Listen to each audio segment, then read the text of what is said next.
turmoil and the instability that is taking place within the Max Transit leadership. When my daughter asks me what my job is, I tell her, Mommy tells stories.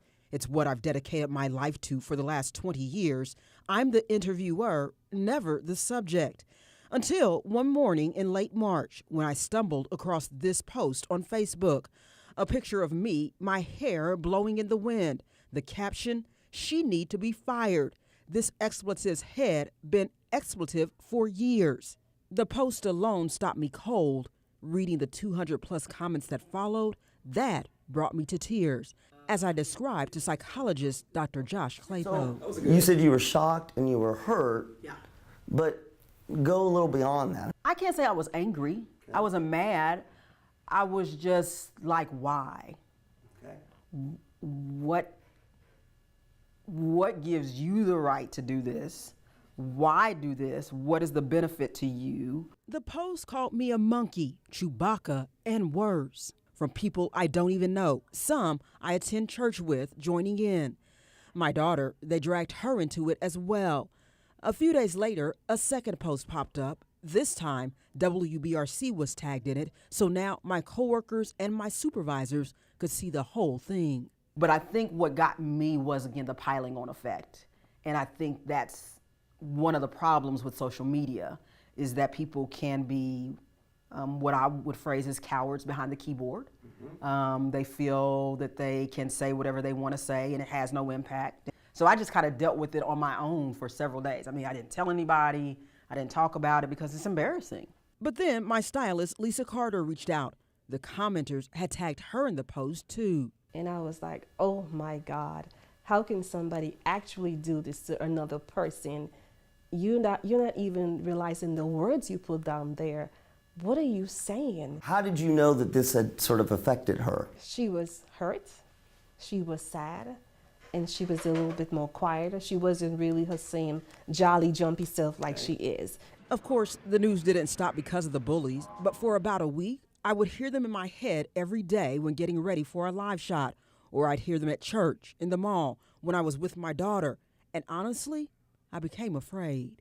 Are people going to comment? Are they going to continue to say stuff? You know, I mean, you just think about, is there going to be more? We're going to change it up this time and get a little versatility. But anyone who knows me knows my faith is foremost. It just took a little prayer to be reminded of how much I love me, that I am fearfully and wonderfully made regardless of what people say. I have been wanting to change my hair for several months, even before the comments, so I decided now was as good a time as any to do it, so I did. But it was strange. In the midst of it all, I got an epiphany, not about me, but about our children, my own child, and what they can be confronted with every day. And the aha moment was, so this is what kids are going through who are being bullied on Facebook, Snapchat, cyberbullied. So imagine our children who are still trying to figure out who they are, still trying to gain that confidence, yet they are faced with this same sort of bullying day in and day out. The life-changing consequences of bullying and what we can do to help is the focus of a story that I'm working on, guys, for Wednesday. Yeah. Melanie, you said you weren't angry. I am. I'm furious. Yeah. I am furious. Yeah, yeah. But let's say they weren't all negative. They were not all negative, and I think that's very important to point out. There were definitely some positive folks who commented on the post, had my back, so to speak. And in fact, ever since we started promoting this story this weekend, I have had, no joke, more than 50 people reach out to me with texts, with emails, with kind and uplifting words. And I certainly want to say thank you to all of those folks, you know, but we still wonder, why do people do this? Right. Why do they get joy out of doing this? And what can you do if you see it and you want to be helpful? How can you do this? 6:30 tonight, right after this newscast, Dr. Josh Claypo is going to be joining us on the WBRC Facebook page for a Facebook Live. Hope that you'll join us there. You'll be back here on Wednesday as well as part Back 2. here on Wednesday, we'll hear from young people as well as the mother of a young lady who took her life due to bullying. You said they had your back, we do too. Yeah. Bless you. Sharon. Thank you. Absolutely. Thank you.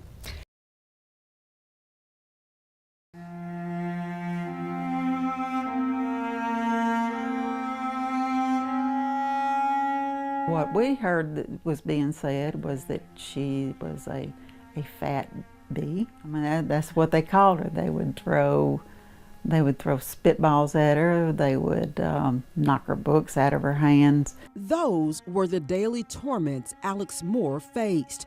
Her mother, Jill, tries not to think about them much, but in those moments when she's caught off guard, the thoughts of how badly her daughter was bullied leaves her mind spinning. They pulled her pants and panties down in front of people. You know, pulled them all down. I mean, just a constant humiliation. For months, Alex endured the taunts and teasing until she couldn't anymore. It was just before 7 o'clock on the morning of May 12, 2010, that Alex decided to end the pain by plunging off an I-65 overpass. She was just 15 years old. But Jill wouldn't learn about any of the bullying until after Alex's death, when classmates came to her. Alex never showed signs or talked about the daily pain she experienced. I mean, she was going through a lot at school, and I don't know how she dealt with it. I just don't understand why she wouldn't come tell us. Because you don't want to seem like you're going through something, like the perfect image again. You don't want to seem weak. Right. We sat down with a group of teens who admitted speaking up about something so personal and so painful can be hard.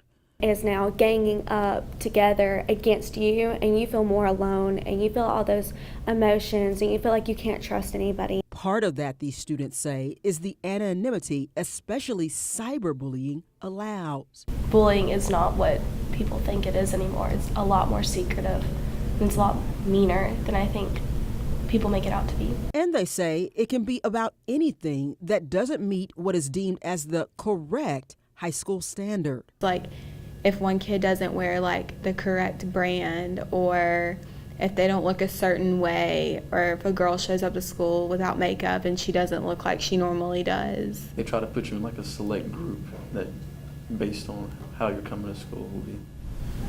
And who you're friends with and who you date too, I think.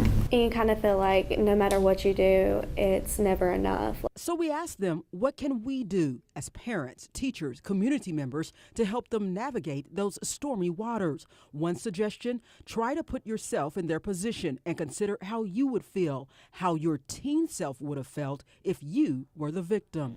I feel like if you see what they're going through and see how you would take it, let it soak in, and then maybe work on it together, if even, because that's what parents are for. I'd say don't be quick to jump in and do it, then just listen. For you kids that are bullying, this is what you can make somebody do. For you that are being bullied, don't let it come to this. Tell somebody. Keep telling somebody till somebody does something.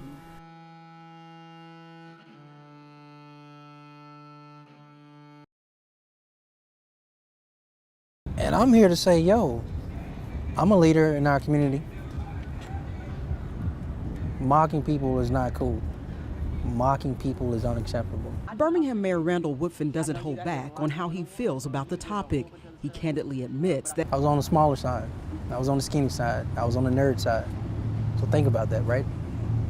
I wasn't the athlete. I wasn't necessarily the smartest. But he found a way to navigate through it and rise above it. He reached out to WBRC after seeing our special reports on the topic, and while he encourages those being bullied and condemns those doing it, his main message is for another group. The people who it doesn't affect can't be silent to it or add on to it. Just because we see people getting in the mud doesn't mean we have to stand on the sideline and watch it.